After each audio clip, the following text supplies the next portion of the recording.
¿Y si el hambre no fuera una alarma, sino una llave? Durante miles de años, el hambre no fue vista como una emergencia que había que apagar de inmediato.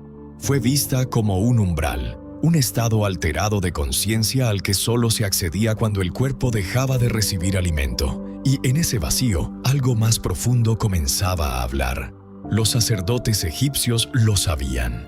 Los yogis del Indostán lo sabían. Los profetas del desierto lo sabían.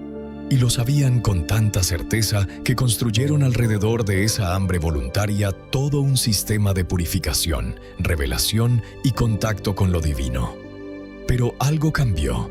En algún momento de la historia, el ayuno dejó de enseñarse como una tecnología espiritual y comenzó a describirse únicamente como una amenaza para la salud, una privación peligrosa, un riesgo que debía evitarse a toda costa. Las mismas instituciones que durante siglos ayunaron para acercarse a lo divino, hoy advierten a sus fieles que comer poco es sinónimo de enfermedad, porque una práctica que atraviesa cada tradición espiritual de la historia humana terminó rodeada de miedo. En este video vamos a recorrer lo que los textos esotéricos, las escrituras antiguas y las tradiciones místicas de todo el mundo dicen que ocurre dentro de ti cuando dejas de comer por voluntad propia. Vamos a explorar por qué el hambre fue considerada una llave espiritual, qué activa realmente en tu cuerpo energético y por qué la ciencia moderna, sin proponérselo, está comenzando a confirmar lo que los antiguos ya sabían. No llegaste a este video por casualidad. Si alguna vez sentiste curiosidad por ayunar y algo dentro de ti te lo impidió, presta atención, porque lo que vas a escuchar podría explicar por qué. Este conocimiento fue enterrado durante siglos. Si llegó hasta ti hoy, no fue por accidente. Suscríbete y sigamos desenterrando juntos lo que no quieren que recuerdes. El hambre como llave sagrada. Para comprender el lugar que ocupaba el ayuno en el mundo antiguo, primero hay que abandonar la idea moderna de que comer es simplemente una necesidad biológica que debe satisfacerse sin demora. Para las civilizaciones antiguas, el acto de alimentarse tenía una dimensión mucho más amplia. Comer era absorber la vibración del mundo material, y dejar de comer, por lo tanto, era retirarse temporalmente de esa vibración para escuchar algo distinto. En el antiguo Egipto, los sacerdotes de los templos mistéricos ayunaban antes de ingresar a las cámaras interiores donde se realizaban los rituales de iniciación. No se trataba de un simple gesto de disciplina. Se consideraba que el cuerpo denso, alimentado constantemente, generaba una especie de niebla energética que impedía la percepción de las frecuencias sutiles. Al retirar el alimento, esa niebla se disipaba y el iniciado quedaba en condiciones de recibir visiones, sueños reveladores o encuentros con fuerzas que en la vida cotidiana permanecían ocultas. En Grecia, algo similar ocurría antes de los misterios de Eleusis, una de las ceremonias más veneradas y secretas de la antigüedad. Quienes buscaban ser iniciados debían atravesar un periodo de abstinencia antes de recibir el alimento sagrado que marcaba el clímax del ritual. El ayuno no era un requisito burocrático. Era la preparación necesaria para que el cuerpo pudiera contener la experiencia que estaba por vivir. Sin ese vaciamiento previo, se creía que el ser humano no tenía la capacidad de recibir lo que los misterios estaban a punto de revelarle. En la tradición védica de la India, los textos hablan de tapas, una palabra que suele traducirse como austeridad, pero que en realidad significa algo más parecido a calor interno, fuego generado por la disciplina. El ayuno era una de las formas más directas de generar ese fuego. Se entendía que al restringir el alimento, la energía que normalmente se dedicaba a la digestión quedaba libre para alimentar otra cosa: la conciencia, la percepción, el fuego interior que permite atravesar los velos de la ilusión y acceder a estados de comprensión que la mente ordinaria no puede alcanzar. Lo que estas tradiciones, separadas por miles de kilómetros y sin contacto entre sí, coinciden en afirmar es sorprendente. El cuerpo saciado es un cuerpo denso. El cuerpo que ayuna se vuelve permeable.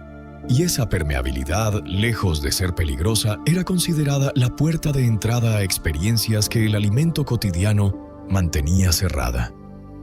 40 días en el silencio.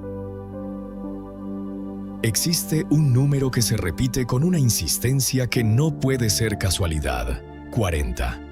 40 días de ayuno aparecen una y otra vez en los relatos que las tradiciones consideran fundacionales, como si ese periodo específico marcara un umbral reconocible por quienes transmitieron estas enseñanzas. Moisés ayunó 40 días en la montaña antes de recibir las tablas de la ley, según relata el Éxodo. No comió pan ni bebió agua durante ese tiempo, y fue precisamente en ese estado de vaciamiento absoluto cuando recibió lo que se describe como comunicación directa con lo divino. El texto no presenta el ayuno como un detalle secundario, lo presenta como la condición necesaria para que ese encuentro pudiera ocurrir. Jesús, antes de comenzar su vida pública, se retiró al desierto durante 40 días sin alimento. Fue en ese estado cuando el cuerpo había sido despojado de todo sostén material, que enfrentó las tentaciones descritas en los evangelios. El relato sugiere algo importante. Es precisamente cuando el cuerpo está más vulnerable, más vacío, que las fuerzas ocultas, tanto las luminosas como las oscuras, se manifiestan con mayor claridad. El ayuno no elimina el conflicto espiritual, lo revela. Buda, antes de alcanzar la iluminación bajo el árbol Bodhi, atravesó años de ascetismo extremo que incluyeron largos periodos sin alimento. Aunque más tarde enseñó el camino medio advirtiendo que el ayuno extremo por sí solo no conduce a la liberación, nunca negó que esa etapa de restricción severa fue necesaria para desmontar los apegos que lo ataban al mundo material.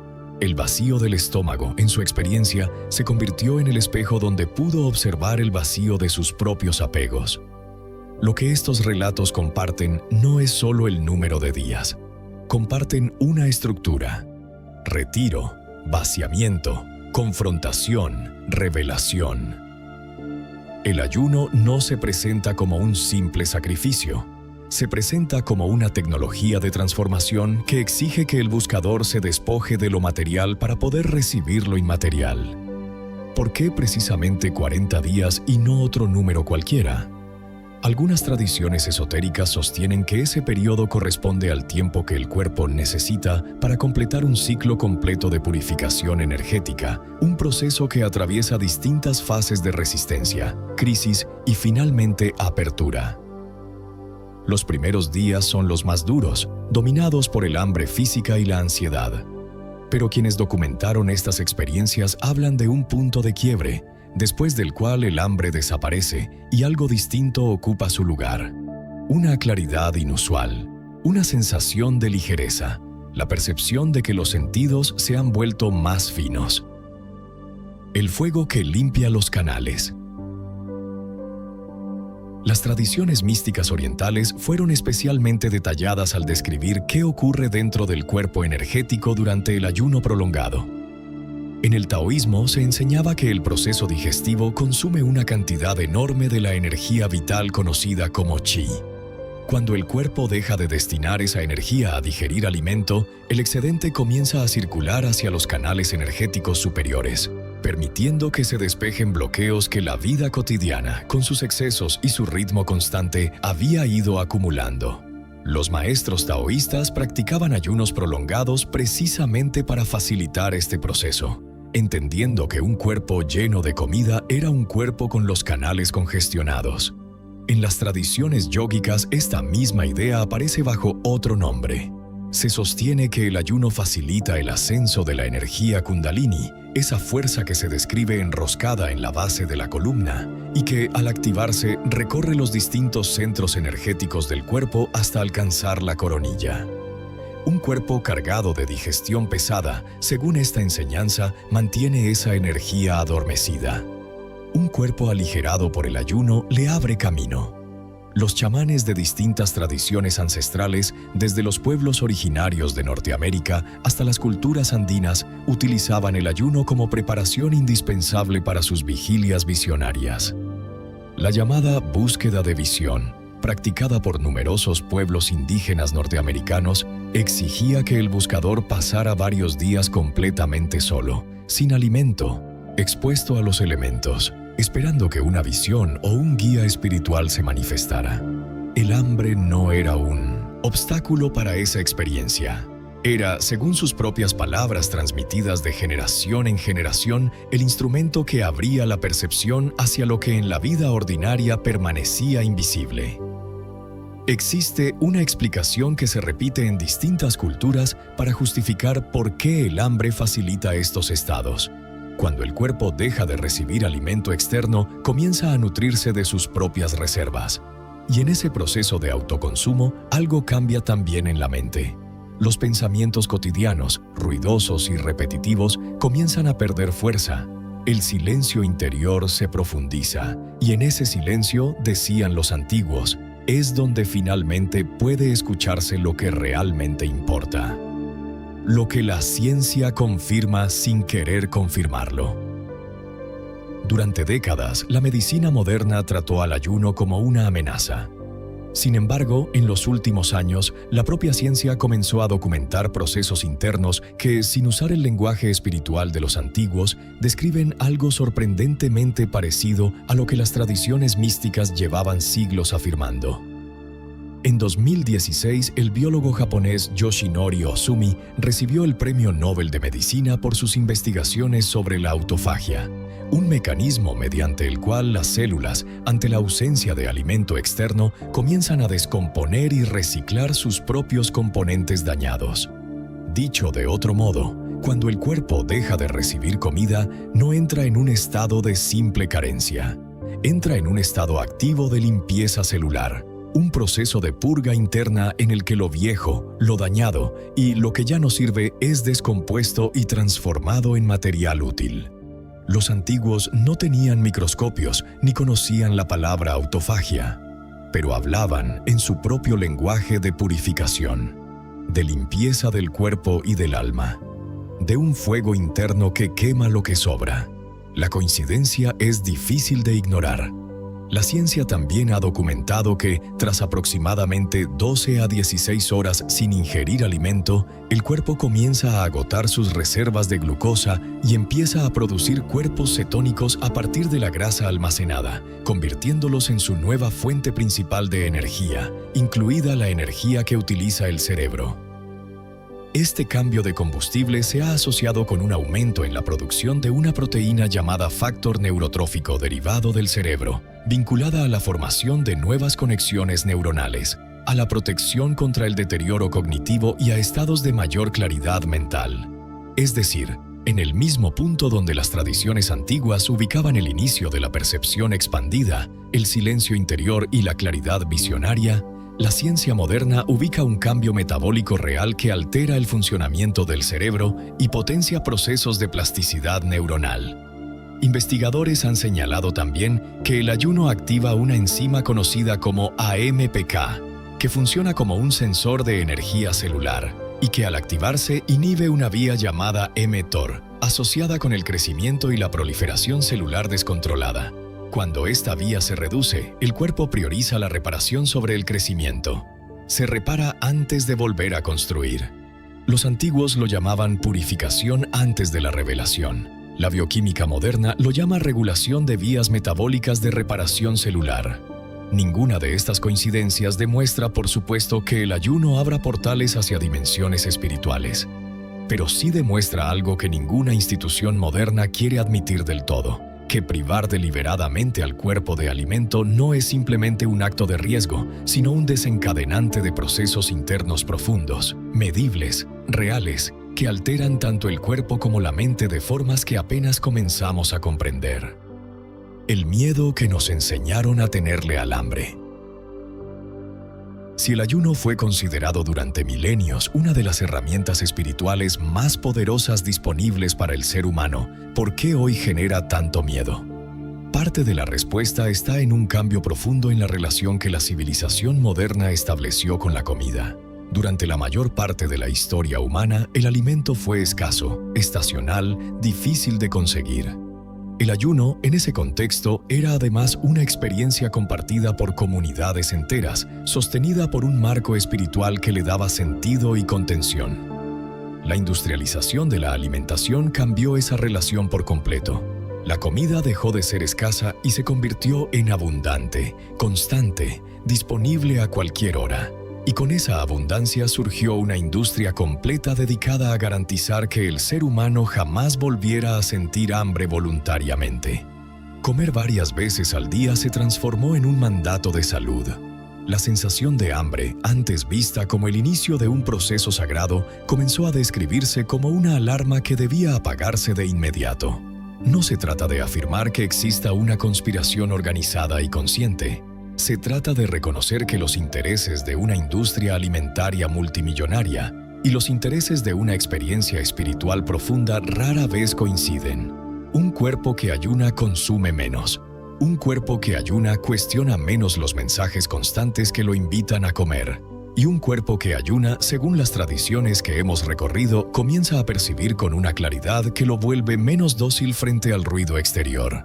Las mismas instituciones religiosas que antes prescribían el ayuno como parte central de su práctica espiritual, con el paso de los siglos fueron suavizando esas exigencias, reduciéndolas a gestos simbólicos casi vacíos de contenido real. Lo que antes eran 40 días de vaciamiento profundo se convirtió en muchos casos en renunciar a un solo alimento durante unas pocas semanas al año. No decimos esto para generar desconfianza sin fundamento. Lo decimos porque la historia es clara. Cada vez que una práctica antigua demuestra tener el poder de transformar la percepción humana, tiende a ser diluida, medicalizada como peligro o reducida a un símbolo sin fuerza. Y el ayuno, con su capacidad demostrada de alterar el cuerpo, la mente y la conciencia, encaja perfectamente en ese patrón. Quizás por eso, cuando alguien menciona hoy la palabra ayuno, la primera reacción de muchos es de alarma. Nos enseñaron a temerle al hambre. Pero los antiguos nos enseñaron, durante miles de años, que ese mismo hambre, sostenida con conciencia e intención, puede convertirse en una de las puertas más directas hacia lo que somos realmente, más allá del cuerpo que necesita ser alimentado cada pocas horas. ¿Cómo se integra este conocimiento hoy? Comprender el lugar sagrado que el ayuno ocupó en la historia humana no sirve de mucho si esa comprensión se queda únicamente en la mente. Las tradiciones antiguas no transmitían este conocimiento como una curiosidad histórica. Lo transmitían como una práctica viva, algo que debía experimentarse, no solo estudiarse. 1. Comienza por reconocer el condicionamiento. Antes de intentar cualquier práctica, obsérvate a ti mismo. Nota cuántas veces al día comes no porque tu cuerpo lo necesite, sino porque el reloj lo indica, porque el aburrimiento lo pide, porque una emoción incómoda busca ser calmada con algo en la boca. Los antiguos distinguían con claridad entre el hambre real del cuerpo y el hambre inventada por la mente. Aprender a diferenciarlas es el primer paso, y puede hacerse sin dejar de comer ningún día. Basta con preguntarte antes de cada comida si realmente hay hambre física o si hay otra cosa buscando ser llenada. 2. Si decides explorar el ayuno como práctica, empieza con ventanas breves. Las tradiciones más antiguas hablaban de 40 días, pero también reconocían etapas previas de preparación. No es necesario, ni recomendable, imitar directamente los ayunos extremos de profetas y ascetas. Comenzar con periodos cortos, de 12 a 16 horas sin alimento, permite que el cuerpo se familiarice gradualmente con ese estado, sin generar un choque brusco. 3. Acompaña el proceso con silencio, no con distracción. La razón por la que el ayuno antiguo iba siempre unido a la meditación, la oración o el retiro es simple. El vacío del cuerpo revela lo que normalmente queda tapado por el ruido mental. Si ayunas mientras llenas cada minuto de pantallas y conversación, es probable que solo sientas incomodidad física. Si ayunas en silencio, con espacio para observar tus propios pensamientos, es mucho más probable que accedas a esa claridad de la que hablaban los místicos. 4. Presta atención a lo que emerge, no solo a lo que desaparece. Muchas personas que ayunan por primera vez se sorprenden al notar que, junto con el hambre, también emergen emociones que habían estado enterradas bajo capas de distracción constante. Esto no es casualidad. Comer compulsivamente es, para muchas personas, una forma silenciosa de evitar sentir. Al retirar esa válvula de escape, lo que estaba oculto sale a la superficie. Los antiguos consideraban esto una parte esencial del proceso. No se trata solo de purificar el cuerpo, sino de encontrarse cara a cara con lo que uno ha estado evitando sentir. 5. Honra los límites de tu cuerpo actual. Ninguna tradición espiritual seria enseñaba el ayuno como una competencia de resistencia. Se enseñaba como una herramienta que debía ajustarse a la condición de cada persona, con acompañamiento y sentido común. Quienes tienen condiciones de salud particulares o atraviesan estados de vulnerabilidad física deben proceder con información adecuada y, siempre que sea posible, orientación profesional. El objetivo nunca fue el sufrimiento por el sufrimiento, fue la claridad. Practicado con conciencia, el ayuno deja de ser una simple restricción y se convierte en lo que los antiguos siempre supieron que era: un espacio deliberado de silencio interior en el que el cuerpo se aligera, la mente se aquieta y algo que normalmente permanece cubierto por el ruido de la vida cotidiana finalmente tiene la oportunidad de hablar. Reflexión final. A lo largo de este recorrido hemos visto que el ayuno nunca fue para las civilizaciones antiguas un simple método para bajar de peso o una moda pasajera. Fue considerado una de las herramientas más directas para atravesar el velo que separa lo material de lo espiritual. Egipcios, hebreos, hindúes, budistas, chamanes y místicos de todas las latitudes coincidieron, sin ponerse de acuerdo, en que el cuerpo vacío es un cuerpo permeable, y que en ese vacío habita una claridad que la saciedad constante jamás permite alcanzar. La ciencia moderna, sin buscarlo, comienza a confirmar en el lenguaje de la biología lo que los antiguos ya sabían en el lenguaje del espíritu. Si llegaste hasta el final de este video, probablemente no fue casualidad. Tal vez algo dentro de ti reconoció en cada palabra una verdad que llevabas tiempo intuyendo sin saber nombrarla. Suscríbete y forma parte de quienes seguimos desenterrando lo que durante siglos intentaron hacernos olvidar. Escribe en los comentarios la frase: "Yo escucho lo que mi cuerpo calla".